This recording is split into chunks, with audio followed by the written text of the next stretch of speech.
On our last video, I shared 10 tips kung paano maging Latin Honor or Honor student.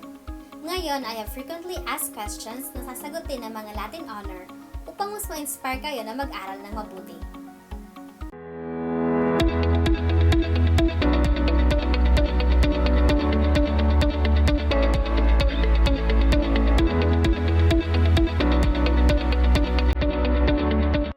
Hi everyone, this is Teacher Jane of TeachTalk, where learning is fun and easy. If this is your first time watching our videos, don't forget to subscribe and hit that bell button so you'll get notified on our next videos. Let's go straight to the point. Our first question will be answered by Janilo Padulilo II in Magna Cum Laude. Ang tanong para sa kanya, may chance bang maging top student kahit hindi gaanong matalino or average lang? Why or why not? Tough question. Ang sagot ni Kuya Jong, yes, if and only if the student has the right attitude to begin with. To be honest, the perspective of being average o hindi gaanong matalino is also like a blessing because one is not too confident with his or her abilities. Many people will tell them, just be diligent, don't aim for mediocrity, keep on working hard, and just focus on studying. But for me, the most important attitude is the feeling of enjoyment while studying. Just like when you play games, when you get to have this feeling, learning will no longer be a responsibility, but rather an activity you'd find fulfilling if done right. Take this school as your big playground where you get to enjoy learning so that by the end of the day, you will feel the fulfillment and that consistency starting to do the work for you. Our second question will be answered by Judiel Cabilan, another Magna Cum Laude. Itong question na to ay parang timely siya kasi tayo talaga nahirapan tayo maging motivated. Ito yung question. What keeps you motivated to study? Sabi ni Kuya Judiel, what motivates me the most is my love or passion for the subject matter, lalo na sa math. Kahit mahirap siya, di ka pa rin susuko kasi nandun yung drive mo sa subject mismo. Sa ibang subject naman na least favorite ko, ang nagiging motivation ko is yung purpose or essence ng subject, kung bakit kailangan ko siya matutunan, like prof ed subjects. I set incentives. Like kung matapos ko ang mga chapters or project na to, then I'll treat myself for ice cream or street foods. Or kung walang pera, magmo-movie marathon na lang sa bahay. Third, generally speaking, is I look for an inspiration. My family tops the list, then followed by my dream career, and the list goes on. Applicable na to sa lahat ng subject. Kung nandun ka na sa point na give up ka na, I always remember na my family's future is at stake. Para sa kanila lahat ng ginagawa ko at para din sa ikabubuti ng community. Yon. Maaring ganun yung motivation ni Kuya Judiel, pero kung gusto mo ng ibang uri ng motivation, pwede naman, aside from the family, crush or isang loved one, or gusto mo yung mga makapunta sa mga concert ng mga idol mo, pwedeng ganun, basta it keeps you motivated. Let's proceed to the third question. Ito ay sasagutin ni Ate Bethwell Sorote, isang Magna Cum Laude. Itong question na to ay para sa mga taong gustong maging matalino or gustong maging honor student, pero gusto rin na magkaroon ng maraming friends. Yon. So, makinig kayo kay Ate Bethel. Ito yung tanong, totoo ba na kapag honor student or Latin honor ka, ay wala ka ng social life? Ito ang sabi ni Ate Bethel. Hindi naman. It's about setting your priorities and allocating proper time management. It runs parallel with the question, pag may special someone ka ba, wala ka ng family time? Which is not true, diba? It goes back to setting priorities and time management. You know, you can't live one without the other. In addition sa sinabi ni Ate Bethel, papayo ko rin na you need to keep your friends kasi pag merong mga subjects na nahihirapan ka, kayo din yung magtutulungan.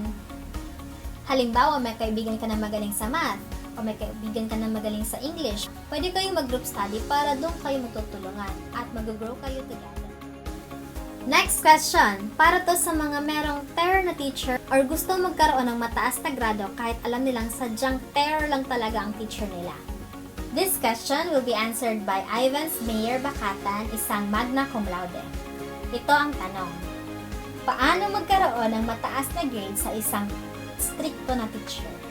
Sabi ni Ate Ivans, getting high grades while learning had been my ultimate goal in college. It wasn't easy to achieve, especially when you get a whole lot stricter professor. Nevertheless, it was a challenge, so positive thinking. Sabi din niya, for those aiming to be Latin honors in the long run, you have to start with the very basic, unblemished records. By this, I meant no grade less than 2.5 or if possible, no grade lower than 2.0. To achieve this, you don't need to please your profs because it won't work on them. All you need to do is, makinig kayo, show them you're capable and worthy of their unos by performing excellently in their class, whether action-based or paper-based.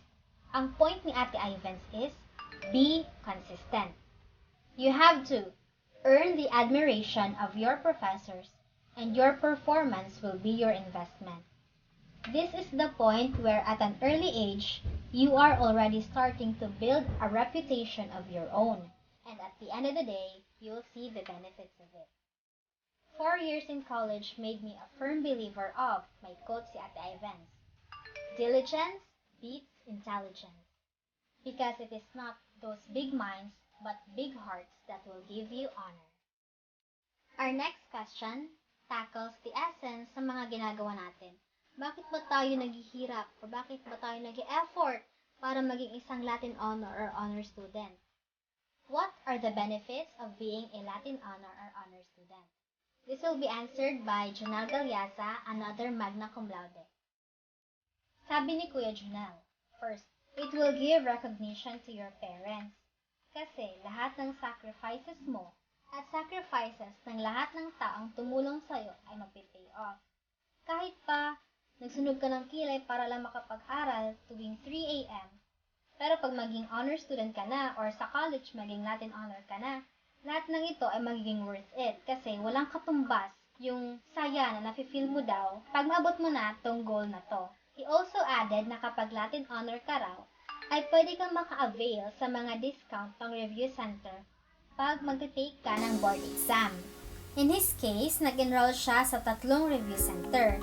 Yung isa ay free, tapos yung dalawa ay naka-receive siya ng discount. He received 50% off sa lahat ng expenses sa pag-review.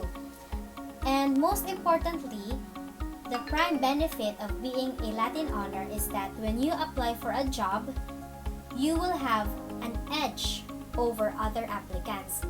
At pagtingin ng employer mo sa resume mo, you will be on top of their list. Our next question will be answered by our special guest. Isa siyang tatanging tao kasi siya lang naman ay isang summa cum laude. Siya ay si Jose Celso Perez Jr. Ito ang tanong para sa kanya. Ano ang sekreto ng isang summa cum laude? Sabi ni Kuya Celso, I believe wala naman akong parang secret ingredient na ginamit para maging summa cum laude. Just like other students who graduated with Latin honors, it was really a matter of having a strong faith, being courageous in taking risks, being persistent despite the failures, and being wise in making decisions. To graduate with that title just requires one to be strong and resilient sa kung anong maaring mangyari throughout college kasi hindi naman all the time in favor sa atin lahat ng pangyayari. Tama to, may mga difficult circumstances din tayong kinakaharap. In short, it's in one's character. And I think it's not new because successful and brilliant people ahead of us shared similar life lessons. Tama to, I also agree na hindi mo kayang gawin ang lahat within yourself. You need to ask for help sa mga nauna na sa'yo, yung mga successful na ba. So, kailangan mo din yung mga tips nila para kung ano yung maaari mong gawin sa mga mahihirap na mga times. We're down to our last question at ang question na to ay para sa mga mahihirap lang. Ito ay sasagutin ni Jeffrey Aranzado, another magna cum laude. Makinig kayo kay Kuya Jeff. The question is, magiging honor student ba ang isang simpleng mahirap na mag-aaral lamang? Ang sagot ni Kuya Jeff, kayang-kaya! If you really want to graduate with Latin honors, money isn't actually the problem here. It is dedication. You should set your goals from the beginning and commit yourself to a purpose. That purpose would somehow help you and guide you to achieve it. Walang pera? Hinto na ba? There are a lot of scholarship opportunities that you can search. For example, the DOST scholarship. Have time for it. Walang mga kagamitan para sa school? You can utilize and maximize the materials that can be found in your school. They are intended for the students in the first place. For example, tambay sa library, magbasa ka. Fill your mind with knowledge para palagi kang advanced sa mga classmates mo. Sabi ni Kuya Jeff, mangarap ka kasi ika nga, hindi hadlang ang kahirapan upang makamit ang mga pangarap. He also said, and I also believe that we are all like this. I am a living testimony of God's goodness. Without His grace, I am nothing. So, believe in God and do your best in everything that you do. Sana ay marami kayong natutunan sa ating question and answer session.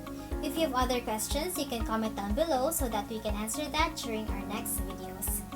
At panghuli, always remember to stay inspired. Bye guys!